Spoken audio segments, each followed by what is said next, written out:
Welcome to another late edition of MLS Matchweek review. Obviously, this week I went to the leadership retreat, and even though I did get back yesterday at 6 o'clock, I was just incredibly tired that, I just said, no, I can't do this review right now. I'm going to wait till tomorrow, so here we are. It is tomorrow. It is Monday, where I'm going to review all 6 of these games, and I got to be honest, I didn't watch any of these games.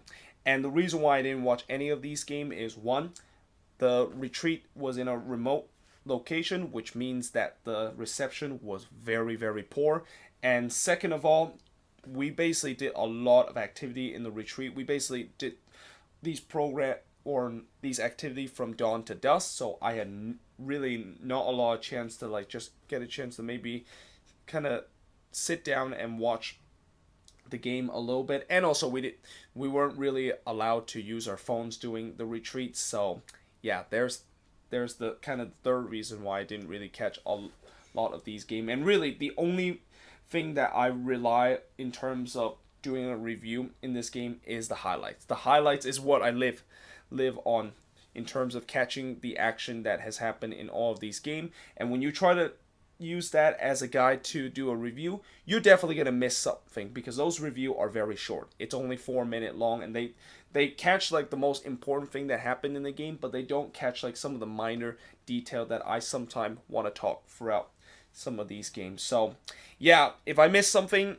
in this video, something even minor that I usually talk about, I do apologize that, and you can leave in the comments below. But yeah, without further ado, let's actually begin this. And actually, two more things. One, I'm going to be doing the preview after this, because for the first time this season, we have midweek games. We have 2 midweek games this week, so after I've done this review, I'm going to switch the board. Well, I'm going to switch the board to talk about the last 5 games, and then I'm going to switch the board again to do the preview. And also, the second thing, the last video, I want to thank everybody that watched that video, because, yeah, it blew up.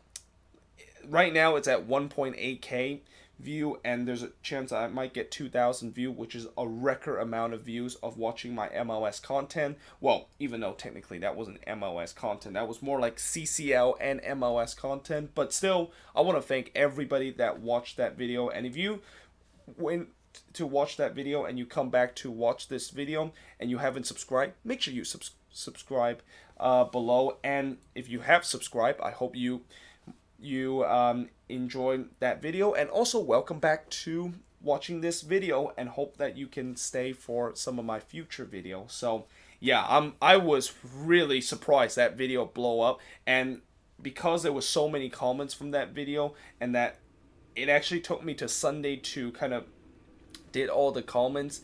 Yeah, it was kind of a little bit overwhelming, and if I didn't get a chance to read your comment, yeah, I apologize to that. I'm gonna try to, after, I think maybe tomorrow, I'm going to try to go through the comment section again, just to double check if I didn't miss anything that was commented in that video or in other video that happened during this weekend. But like I said, without further ado, let's begin with the first game, which was the Whitecaps. They lost 2-0 to the Galaxy, and the Whitecaps this season, there has been, it seemed like every game there tends to be controversy. Although this game, they didn't have any controversy. Instead, they probably saw their player miss probably one of the worst penalty that you will ever see, and well, not miss, but take one of the worst penalty ever, and also probably one of the worst Panenka you will ever see. And throughout this year, there has been just so many Panenka attempt. It seemed like a lot of players are trying to do a Panenka shot, and I'm pretty sure that really drives managers crazy. Managers never want to see their players take a Panenka in a penalty kick situation, because there's a lot of risk in that. If you miss that Panenka, yeah, you're gonna not only hear it from the fans, but the coaches are gonna say, see, I told you not to take a Panenka, and what do? You took it and you missed it. And I feel like with all those Panenka, most of them has converted. I just had a feeling that eventually one of them will just end up disastrous. And in this case, that's what happened, because about a minute into this game, Vancouver won a penalty after Bangura was brought down, and then Ali Adan was trying to give the Whitecaps a dream start against the Galaxy, and he tried to do a Panenka shot, and I'll tell you what, this has got to be one of the worst Panenka, and I don't even know I should call this a Panenka, because not only he didn't even get a lot of power into this shot, it didn't even get a lot of height whatsoever. It almost felt like it was a 4-year-old kid that was trying to hit the ball from the penalty spot, and since usually they don't have enough power to like generate any power into the ball into the penalty shot, yeah, that looked like was what happened to Ali Adan's shot. I mean, David Bingham basically dived the wrong way. Originally he was fooled by the Panenka, but because the Panenka was just hit so weak, he had plenty of time to basically readjust himself and just kind of catch the ball with one hand. Like, I'll tell you what, this Panenka was so bad that I guarantee even if I'm in goal, I would have probably saved this Panenka shot. It was filthy, but in a very bad way. If in a kind of bad way in a Vancouver Whitecaps kind of perspective. And I have a feeling Marc Dos Santos, after this game, yeah, he is going to really get into Ali Adana and pretty much tell him that, yeah, you just lost your privilege to ever take a penalty kick shot on this team. And then, despite they missed that penalty kick shot, they still had a chance to get a 1-0 lead, because 17 minutes later, after that disastrous penalty kick, the Galaxy had some mix-up in the back. Where have I heard that before with the Galaxy having mix-up in the back? It seems something very, very unknown to the Galaxy. But Bangura basically took the ball from that mix-up at the back.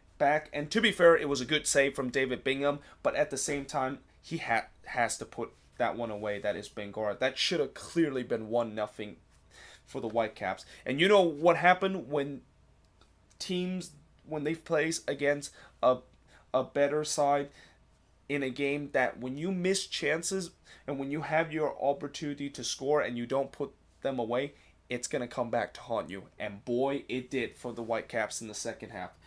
Sterry scores from Zlatan to make it 1-0 in favor of the Galaxy, and then Zlatan himself got a goal from Fletcher to make it 2-0 for the Galaxy, and that is your final score. Shots in this game, the Galaxy had 15 shots compared to 14 that Vancouver has, 3 shots on goal compared to 5 that Vancouver has, 8 shots off target compared to 5 that Vancouver has. Both teams had 4 shots that was blocked, and the Galaxy had 55% possession compared to 45% possession that the Whitecaps has. So, yeah, for the Galaxy, this is definitely a good victory for them. And, for the Whitecaps, I know throughout the season, I've been giving them the benefit of the doubt that since they have so many, this is a Marc Dos Santos team that basically, he basically built this team, and that chemistry level is clearly still not there yet. I feel like eventually, as we get deeper into the season, if the Whitecaps don't show some improvement, then yeah, there's definitely going to start to be concerned. I think right now, Whitecaps fans, they understand that this is going to be a process, and that, it's going to take a while for these guys to know each other, get the chemistry level, and just kind of all hit on the same cylinder. But, eventually they're going to have to show something, and, we're now 5 games into the season, and the Whitecaps, it doesn't seem like I think so far there has been at times some encouraging sign that they could definitely the squad that Marc Dos Santos built can definitely be a decent squad, but it feels like they haven't really, they have those moments, but even in those moments they still aren't able to kind of like they just only have those kind of moments. For the rest of the game, they kind of look like just one of the worst team in the league, and a team that just have a very dysfunctional kind of team that the Whitecaps are kind of having. But yeah, meanwhile, moving on, and NYCFC, they drew 0-0 to Montreal, and the frustration just continues with NYCFC. And after this game, there was a lot of booing from NYCFC fan. Like, a core of booing was just raining down Yankee Stadium, and I don't blame the fans being very restless after this game, because this was an incredible frustrating game from an NYCFC perspective. And not only they missed so many chances in this game, they were up a man for the last 20 minutes. Like, Urruti, of course, got sent off after he basically went studs up and took out Chanel. Originally, he actually received a yellow card, but when they look at VAR, it showed that he basically, when he was sliding down, he basically caught Chanel's studs up, and when that happens, yeah, that's an automatic red card. And even though Urruti kind of apologized, saying that he didn't meant to do that, when you look on the replay, it looked like he knew exactly what he was doing. And you would think at that point maybe NYCFC would eventually get a goal, right?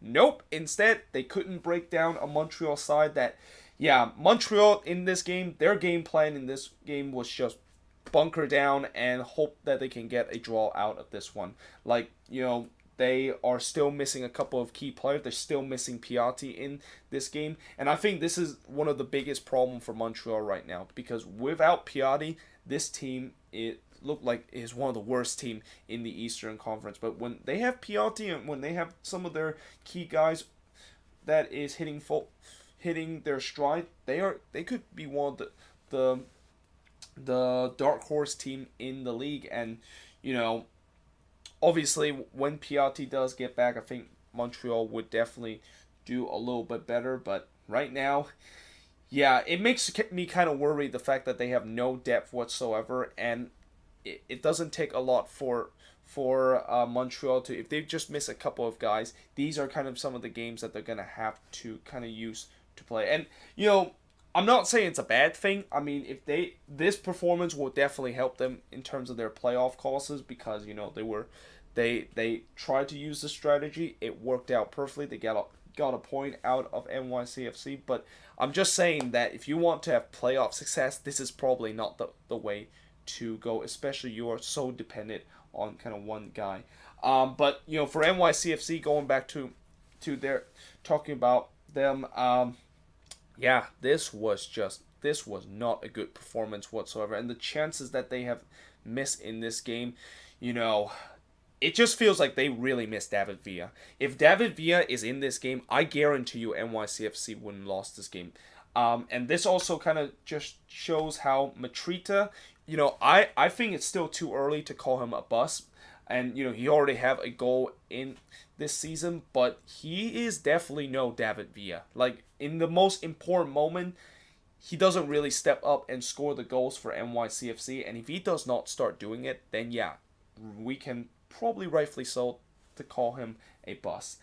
Shots in this game, NYCFC had 13 shots compared to 3 that Montreal has. 4 shots on goal compared to 1 that Montreal has. 4 shots off target compared to 2 that Montreal has. NYCFC had 5 block shot compared to none that Montreal has. And possession-wise, 66% possession compared to 34% possession that Montreal has. So, like I said, when you look at the stats, NYCFC completely dominated this game, but they just cannot break down this Montreal team that was really good in the defensive end. And I guess that's what happened when you decided to park the bus and just gonna put 10 men behind the wall. But like I said, with NYCFC, this is a game that they should have won. And I guarantee you, during my turn, he is definitely feeling the heat. And tomorrow when I do the video talk about coaches that most likely is going to be fired before the end of the season, his name is going to be popped up right near the top of the list. Next up, DC and LAFC. This was dubbed as the game of the week because it's 2 teams that is top of their respective conference. And I said that this game will definitely have goals because both of these teams have electric kind of attack. And I wasn't wrong. There was goals in this game, but unfortunately, if you're a DC United fan and a DC United perspective, yeah, you did not score. Those goals that was scored in this game, you were not part of it. In fact, it was LAFC the one that did all the goal scoring.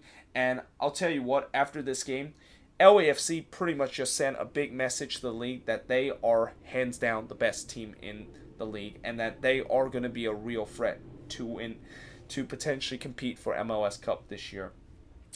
First half, Vela scores from Dio to make it 1-0 in favor of LAFC, and Vela already a huge early contention of winning MVP. I mean, the pace that he is doing in terms of goal scoring and assists, like he's already got 8 goals so far this season. If he can keep this up, he's gonna break Joseph Martinez's record and the 5 assists that he has. If he keeps that pace, he's definitely gonna be the top assist leader, and he might even break the all-time assists in a season by an MLS player if he keeps doing that. And if that actually happens, of him breaking not only the most goal ever scored in a season and the most assists ever in a season, yeah, can we just say that maybe that is probably the best season we have ever seen a player play in a single season in MLS. I mean, Vela is basically like Messi.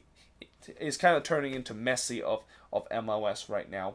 And then in the 27th minute, Rossi scored from none other than Carlos Vela. So not only he got a goal he added 1 goal into his goal tally, he also added 1 assist into his already impressive assist tally list. And then Rossi scored his second goal from Marc-Anthony Kaye, and at that point it was 3-0 LAFC, and yeah, at that point you knew LAFC was going to win this one. And then in the second half, things gets worse for DC, and really things got really bad for DC because Wayne Rooney, he got sent off, and I think if you ask DC fans and what is probably the worst thing coming out of this game, they would say it has to be Wayne Rooney getting sent off. I mean, losing 4-0 at home is obviously very bad, but losing your leader for this game because of just a very silly challenge from Wayne Rooney. Like, Wayne Rooney basically did something similar to what Urruti did, which was he basically got studs up on a player, completely took out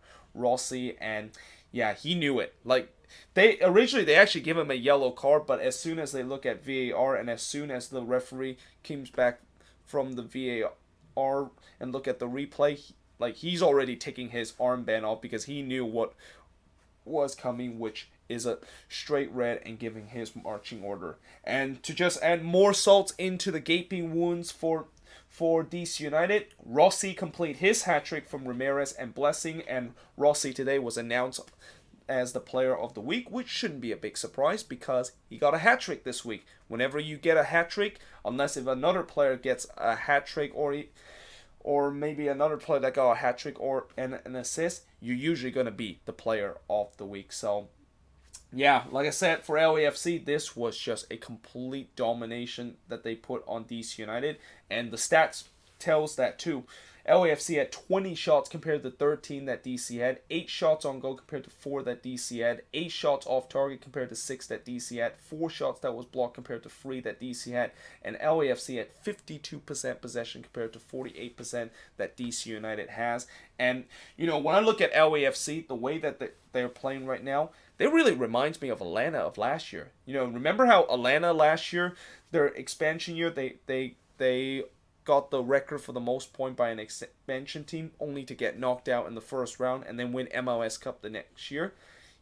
It's the same story right now for LAFC. They beat Atlanta last year in terms of that expansion record, and then they got knocked out in the first round. Can Lightning actually strike twice in the league this season, where LAFC will just repeat what Atlanta does? It looked like, as the way that they're playing right now, it looked like that could be the case. But then again, like I said, it's still very early in the season. I don't want to say LAFC they're going to be definitely making MLS Cup because we're only 6 weeks into this season, and as good as what LAFC is doing right now, I think eventually they might hit a tough patch there and there because every team in the league will have to eventually experience a tough patch. So yeah, and if they do experience a tough patch, it better not be near the end of the season. But next up, TFC. They drew 2-2 against Chicago, and with this draw from TFC, as I'm going to turn off the light because you can't quite see this, they are after they drew this game, they are the last team to have not drop a single point so far this season, and now every team in MLS have at least dropped 1 point. And like NYCFC, TFC will be very frustrated that they did not get all 3 points because they absolutely dominate Chicago. Like, the scoreline doesn't tell you that, but when you watch the game and look at the stats, it clearly tells that TFC were on top pretty much throughout the whole way. And they got off to they didn't really get off to an early start, but they got the lead that they deserve after 31 minutes from Altidore, and then from Pozuelo and De Leon. So Pozuelo on the board again. And I hear some people say that Pozuelo can potentially get 20 goals this season. You know, Pozuelo is a talented player, but I think he's more kind of a creative kind of player, a guy that can basically put the ball and set up the play for his teammates to score the goal. And, you know, in this game, he basically showed that. And something tells me he is going to have a battle with Vela in terms of the top assist leader of this year. Because I think besides Vela, he is probably the best passer and the best creative player in the league right now. But just as TFC thought that they were going to head to halftime with a 1-0 lead, CJ Sapon responds for Chicago from Gathar, I think that's how you pronounce. And Sapon is now up to 3 goals so far this season. And it looked like Sapon right now, he is kind of trying to replicate what he did 2 years ago with Philly, where he had a career year. I think he had like 17 goals that season. Right now, he is already off to a good start. And I feel like CJ Sapon, with him doing well with Chicago, really kind of reminds me of last year with Jarzy Zardes, of how when he decided to go to Columbus just to have a change of scenery, he immediately performed. It's the same thing right now with CJ Sapon, where, you know, he just really need a change of scenery from Philly. He went to Chicago, now he's doing very well with this team. And then in the second half, TFC once again dominate. They looked like they were going to get that second goal, but instead it was Chicago that got the second goal against the run of play. Nikolic scores from Katai and McCarty, and I'll tell you what this Alex Bono, yeah, he had a very rough game, and I think this is one of the one that he definitely want to have back. And at that point it was 2-1, and that definitely stunned a lot of people at BMO Field, knowing that their team was so dominant, but somehow they're 2-1 down. But the good news is Osorio did get the equalizer about 14 minutes later from Altidore and De Leon. And, you know, TFC continued to try to push for a winner, but that is not to be. And in the end, it ends in a 2-2 draw. Shots in this game and the stats in this game will really tell you that TFC dominate throughout the game. They had 16 shots compared to 7 that Chicago has, 8 shots on goal compared to 3 that Chicago has. Both teams had 4 shots off target. TFC had 4 shots that was blocked compared to none that Chicago has, and they had 71% possession compared to 29% possession.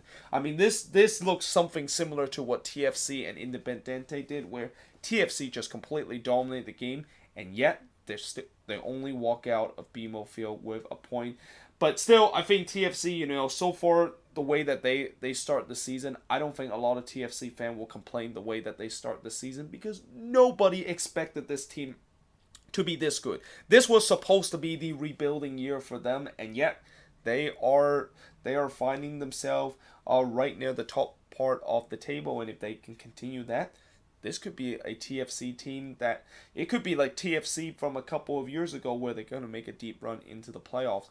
And as for Chicago, you know, I think they will also be satisfied with this point, considering the fact that they didn't play very well in this game, but they were very lethal in this game. And that is something that Chicago has had problems so far this season. Going forward, they definitely have a lot of firepower, but in terms of the clinical finishing, it wasn't there. And in this game, it was finally there, but unfortunately they didn't really play very well on the defensive end too, and the defense once again was not very good for them in this one. So yeah, they're gonna have to try to fix that one up, but other than that, like I said, I think both Chicago will be very happy that they are able to go on the road and get a point against a TFC side that was the last team to not drop a point so far this season.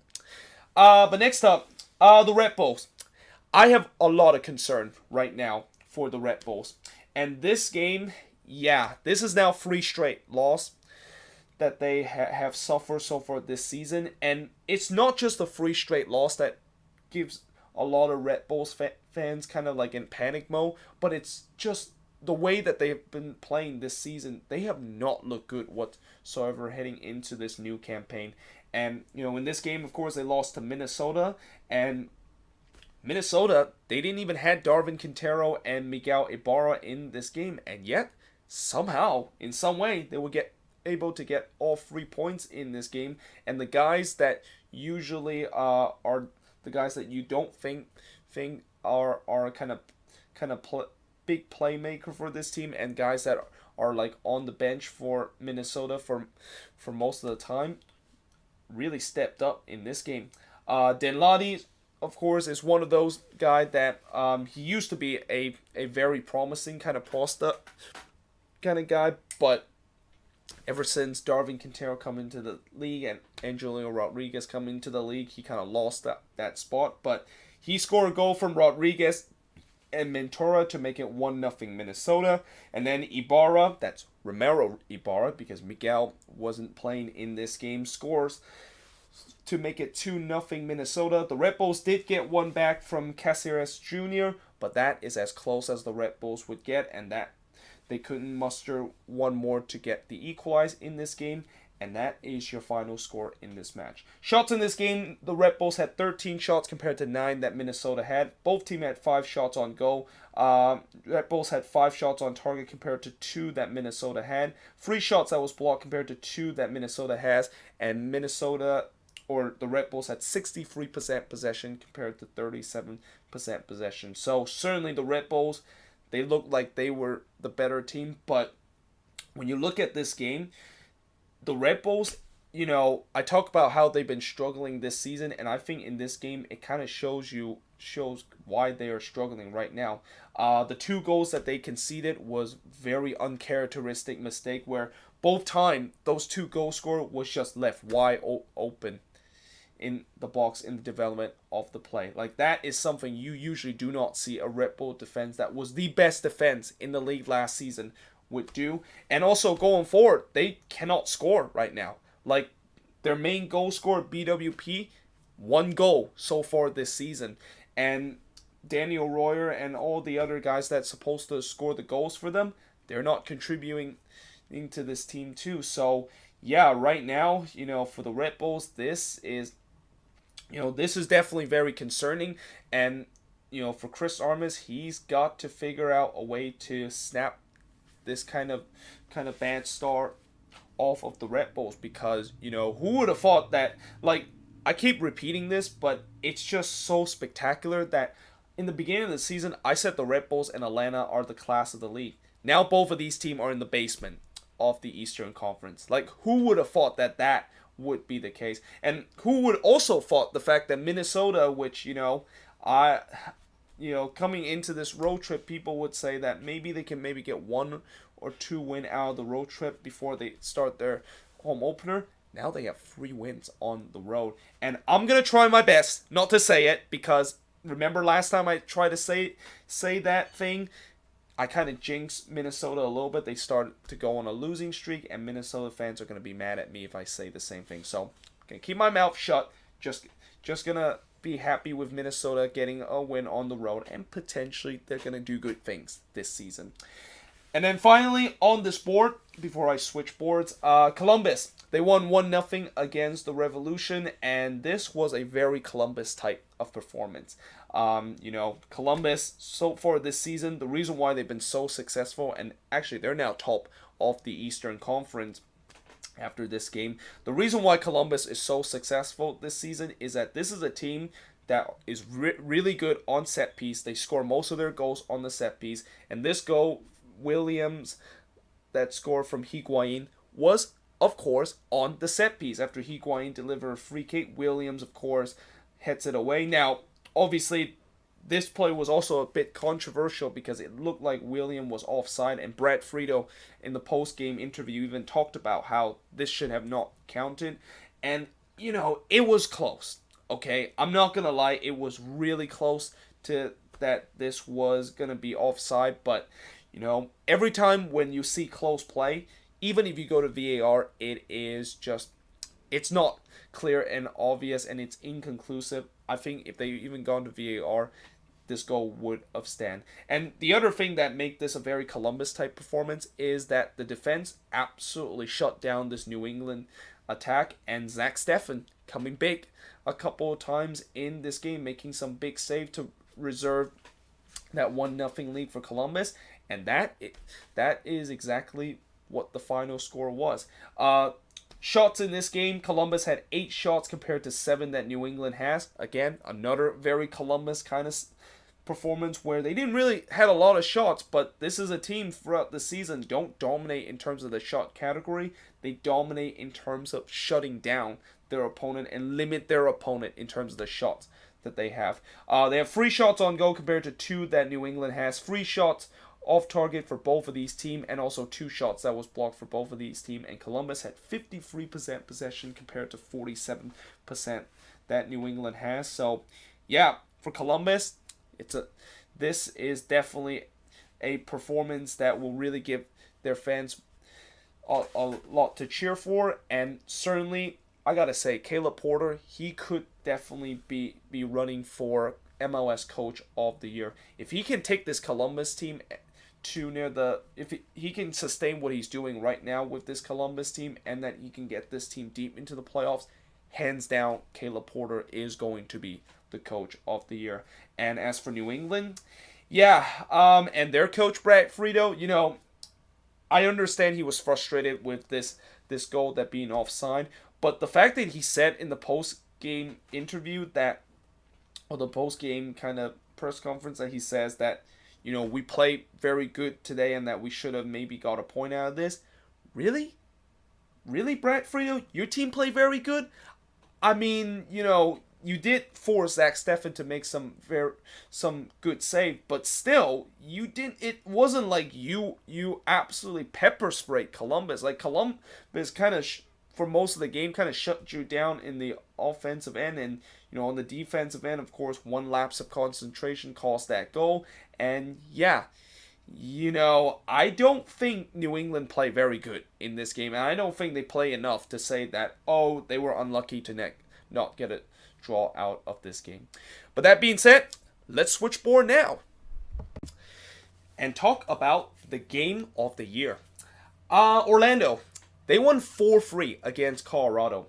And if you like fireworks and drama, and if you like goals in this game, and if you don't mind bad defending and also a 1-hour rain delay, this is a game for you. I mean, this was an absolute seaside kind of affair between both of these teams. It was really back and forth, but at the end of the day, the Cardiac Cats of Orlando City strikes again. In the first half, Kamara scores to get the goal-scoring party started, and with that goal, Kamara now is the 5th all-time MLS goal scorer in this league. And, the good news for Quakes fan is that he is still a long way from catching Donovan and Wando. I think he's still got 30-plus goals to catch them.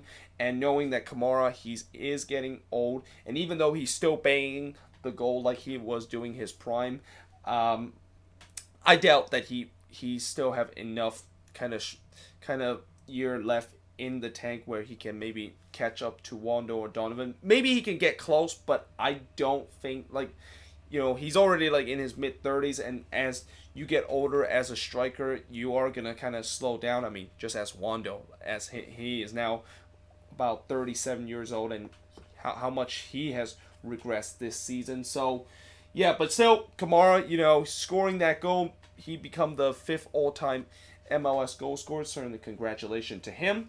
But then, 22 minutes later, Orlando City has the response, and guess who scored this goal? Yep, that's right. It's the guy that they bought in to not only just put some quality into the squad, but just re-energize the fan base in whole. And that, of course, is Nani, who scores from Matinho. The Portuguese connection obviously is strong there, and Nani would end up to be having a very good a really just a big impact in terms of this game. And unfortunately, he was in the center of a bit of a controversy that I will talk about a little bit later.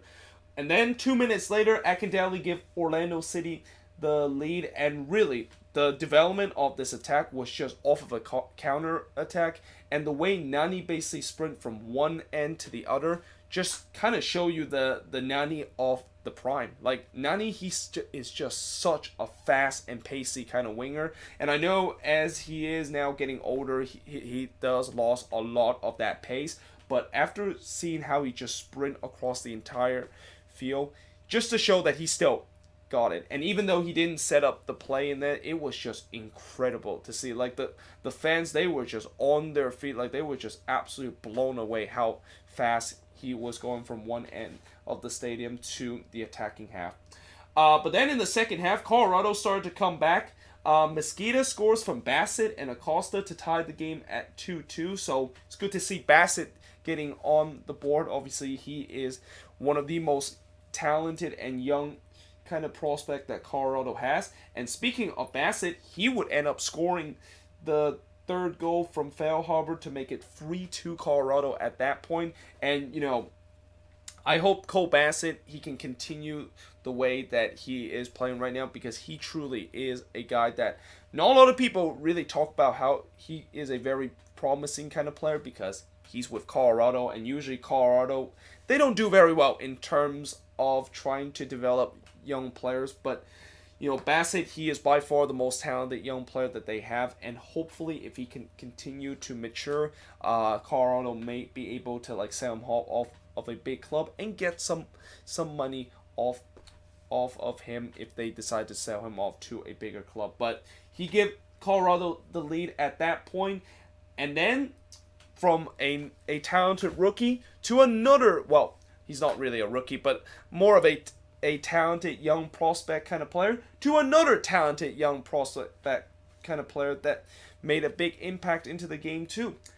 Chris Mueller scores from Akindele and Nani. So Nani, of course, once again gets on the board. He would finish with 2 goals and 1 assist in this game. And you know, Orlando City fans have been long debating why in the world Mueller is not getting more minutes. And in some way, I kind of compare the situation that Mueller is dealing similar to the situation that Nick Lima is dealing with the Quakes too. Because, you know, Chris Mueller, he's definitely a very talented kind of player. And the fact that he always have to like come off the bench, even though he's like one of the most talented players that Orlando City has, it kind of doesn't make a whole lot of sense. It's something similar to how why Lima has to come off the bench when he is probably one of our more talented player, and probably the guy that is the guy that can basically re-energize the team.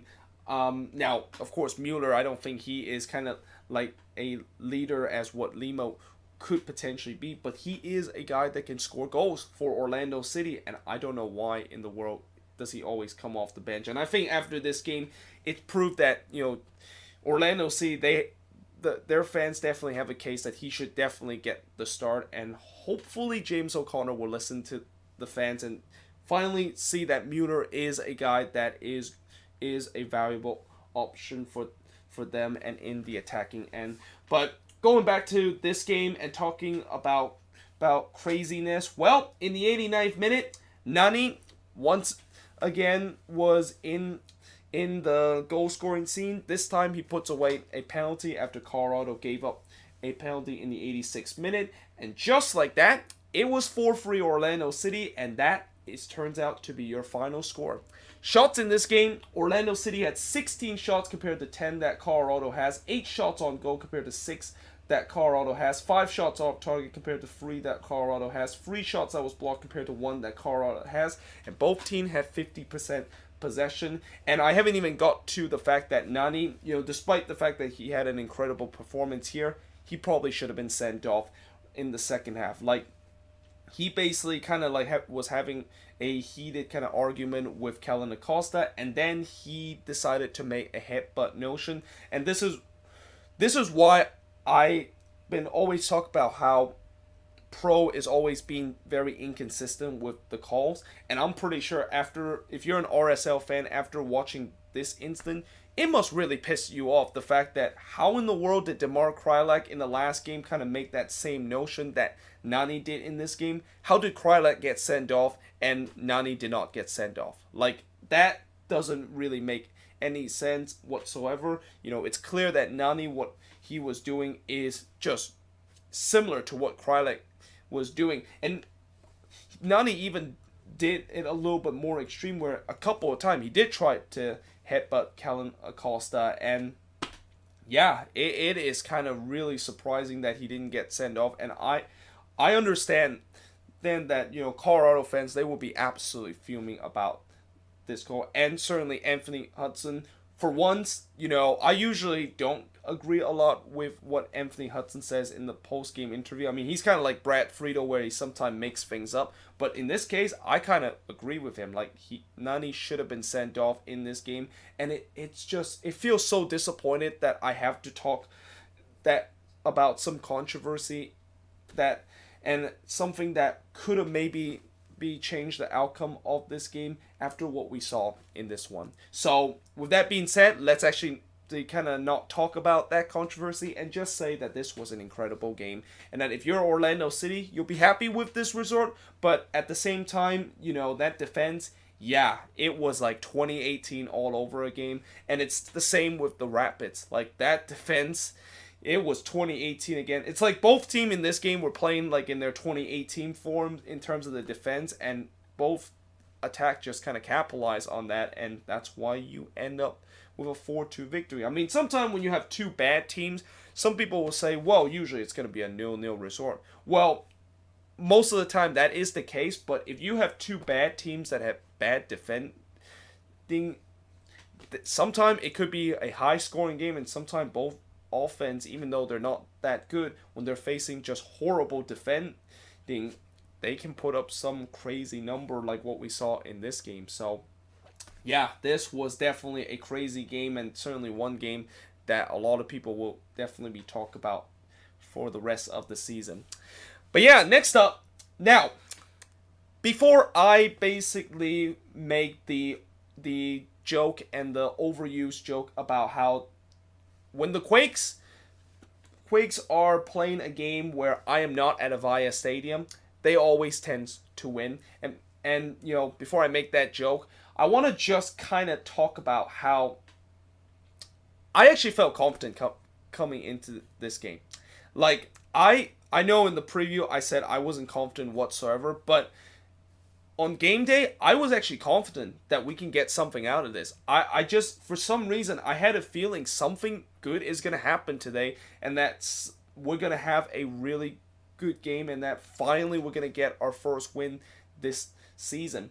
And apparently, I wasn't the only one that was having that good feeling and have that kind of positive attitude coming into this one.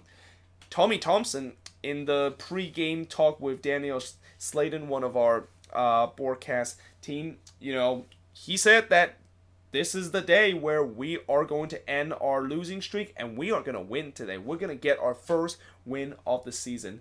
And little do we know, after the 90 minutes, his prediction and my prediction of the fact that we're going to win today was correct. And this game, my oh my, even though I didn't watch this game whatsoever, when I just watch the highlights and just look at kind of like the stats line, it shows me that this was probably the best Quakes performance I have seen in a very long time. First half, Salinas scores from Espinoza to make it 1-0 in favor of the Quakes.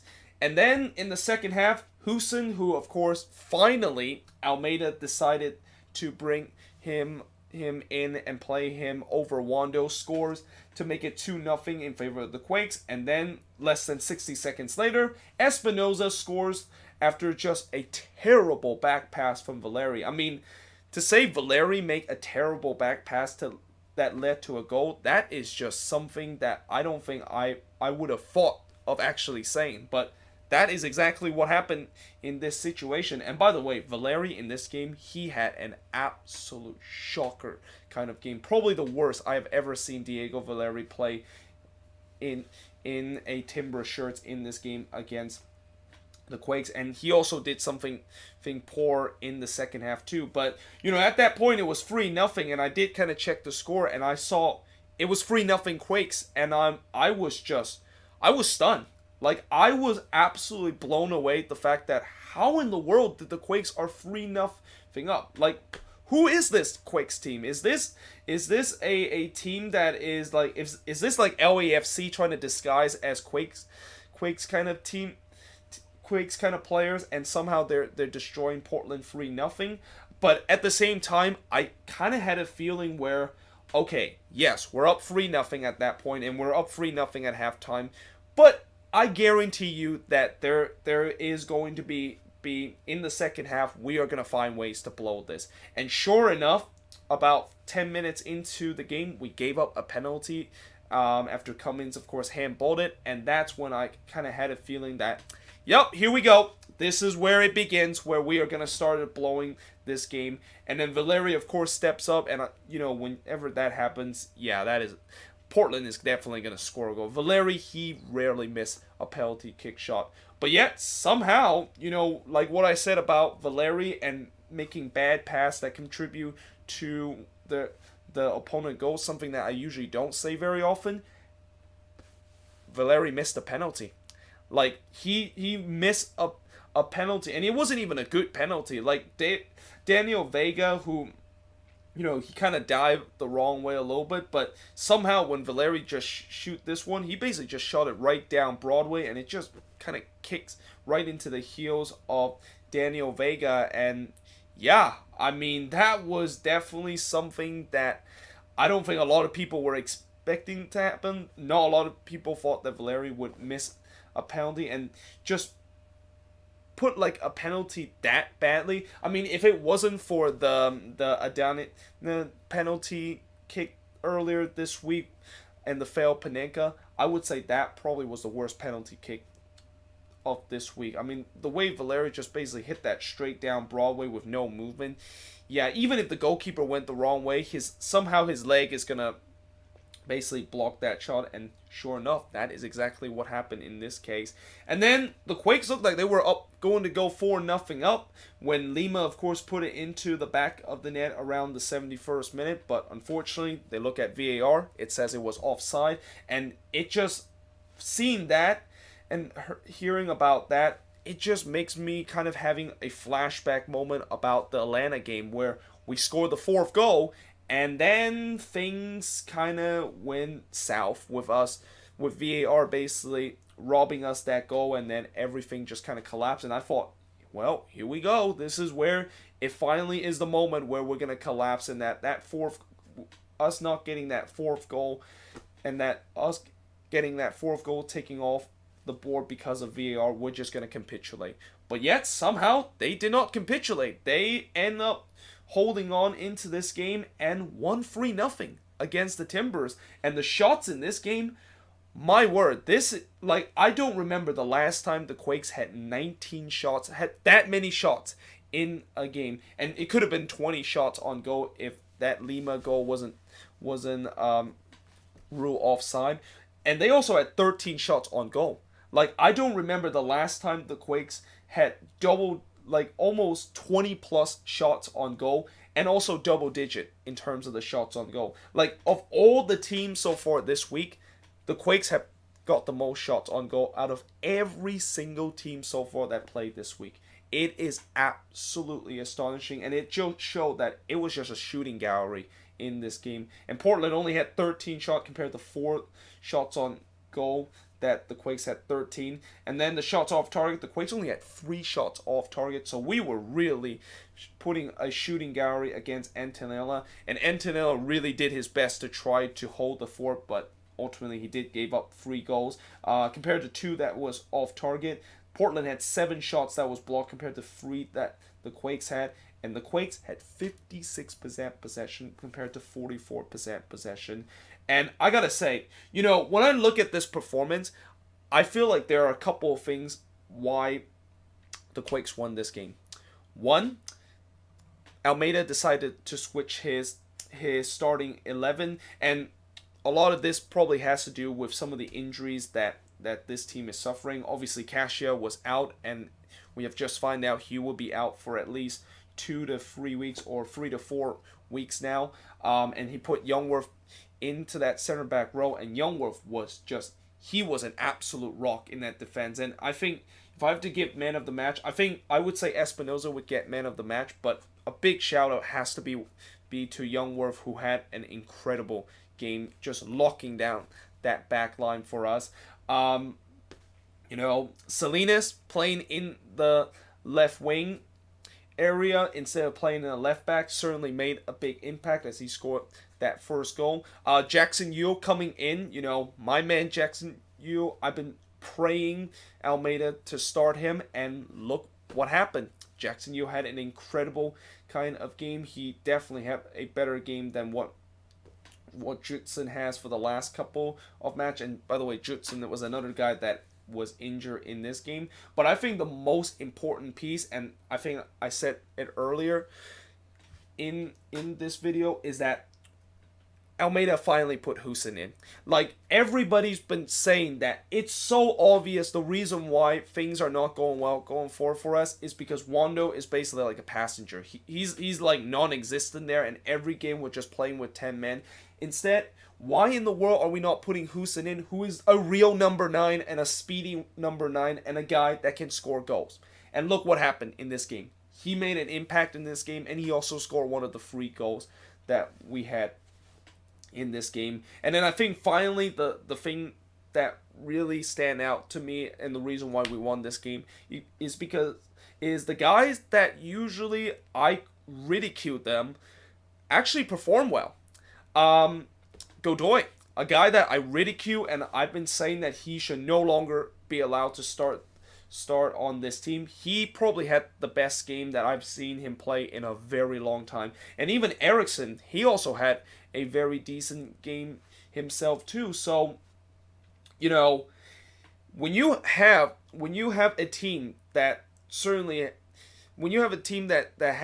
has finally decided to, or just a coach finally decided to listen to the fans and started to make some changes to kind of shake things up. And also you have guys that are underperforming that are actually performing to their potential. This is exactly the result that is going to happen. Now, I'm not saying that, after this result, I'm not saying that the Quakes I'm going to be confident that the Quakes can get on a roll, because after all, they were playing against the Timbers, which, for the Timbers, if they haven't hit rock bottom, they have now. Like, not only in the standing, but right now, this Timbers team, my goodness, this is just an absolute awful kind of team. And, I know I've been giving them the benefit of the doubt that they've been on the road for the first 12 games, and it's gonna, I think a lot of Timbers fans cannot wait until they have, their home opener, when they know that they can start to make that resurgence like what Seattle and DC did last year. But seeing how this Portland team play and losing to a team that hasn't won in more than 6 months, and losing to a team that haven't beat anybody that is not named FC Dallas or Minnesota in almost a year and a half, that is a straight down embarrassment. And, if you're a Timbers fan, in some way I kind of feel bad for you, because who would have thought that this team who went to MLS Cup last year, now the very next season, they look like this. And it's the same thing with Atlanta too. Who would have thought both MLS kind of team that went to the MLS Cup final, both of them are now fighting for wooden spoon. That is how crazy MLS can be, and that is why I love this league so much. It's like you can be the best one year, and then the very next year, you can be the worst the very next year. And, it's not very common where you see teams can be, we have seen teams that have been very, very good and been sustaining their success, but you usually don't see a lot of teams does that. And right now, for Portland, Portland has had some good runs in the last couple of years, but man, this is shaping to be probably one of the worst years they have ever experienced. And like I said, they cannot wait until their season home opener. And I don't know, even if they played this kind of team where, this is a team that basically have no defense, no midfielder, and well, no midfield and also no attacking piece whatsoever. I don't know how in the world, even if they have a home opener the very next week, I don't even think that they can win their home opener. There is so much that is broken with this Timbers team that, for Giovanni Savarese, he even said in the post-game interview, he's taking his responsibility and taking the share of blame, but he is also want to say that the players, they need to look themselves hard in the mirror and really just wake up. Like, we have started the season. Stop thinking that this is still the off season and you can just like go into a game walking like a zombie or whatsoever. But yeah, moving on into the next game. And I know I spent a lot of effort talking about these first two games because, usually when I talk about the Quakes, I usually spend more time, and this was just a crazy game.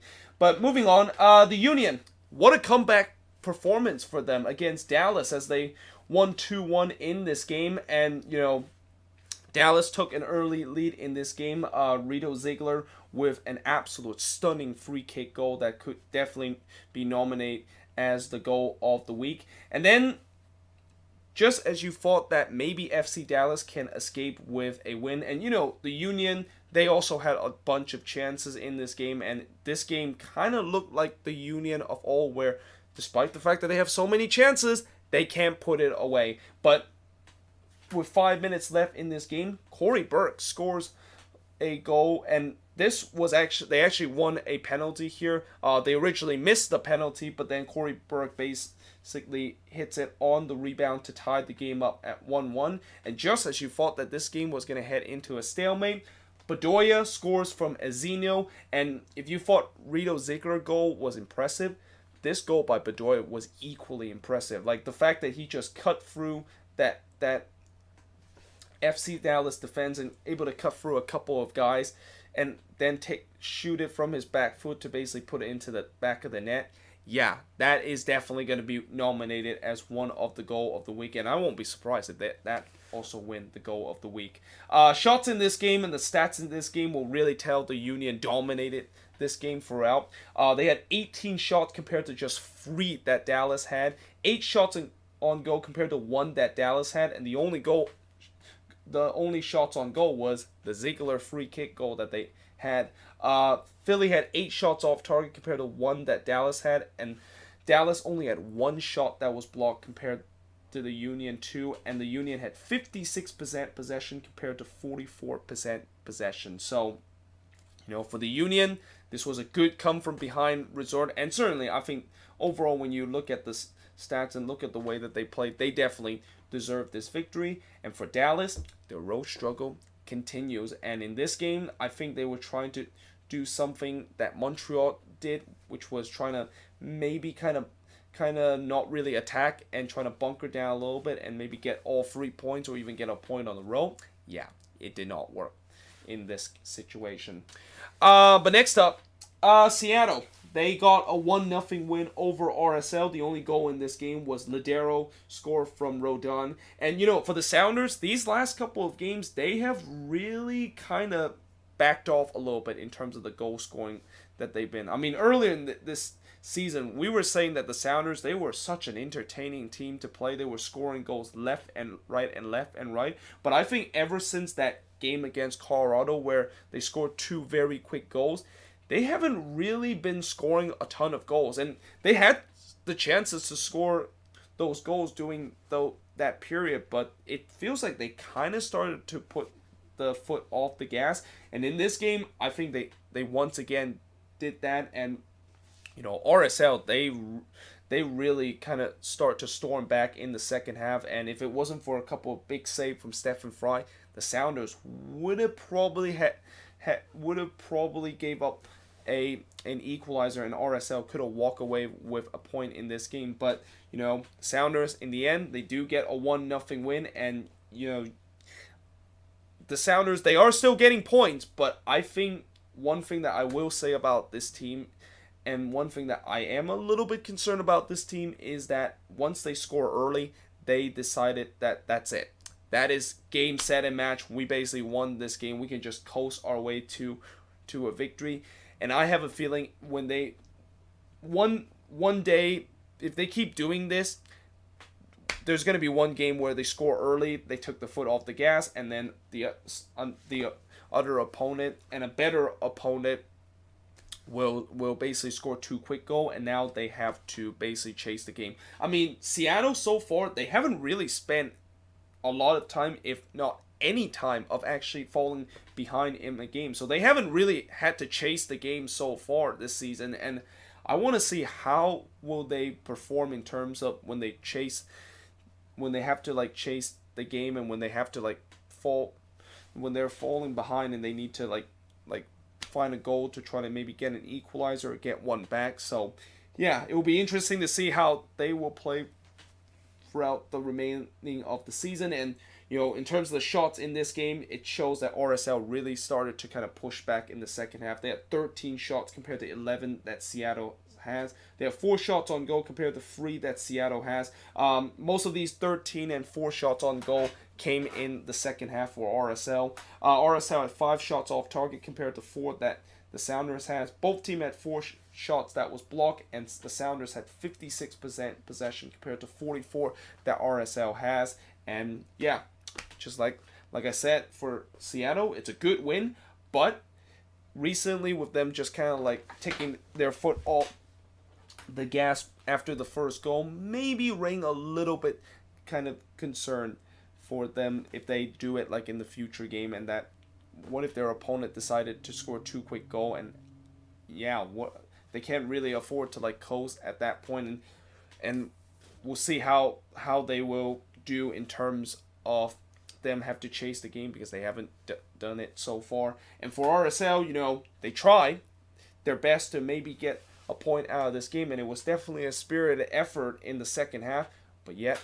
they come short again. And RSL so far only 1 win so far this season, and I'm not gonna say Mike Pecky is feeling the heat yet, because RSL fans love Mike Pecky, and certainly the RSL, the whole organization and the front office love Mike Pecky. But if these result continues to go for RSL, don't be surprised if Pecky could end up to be in the hot seat. And it would really suck to see Pecky get fired from MLS, because he is my favorite manager, and we're going to really miss some of those post-game rants that he usually do.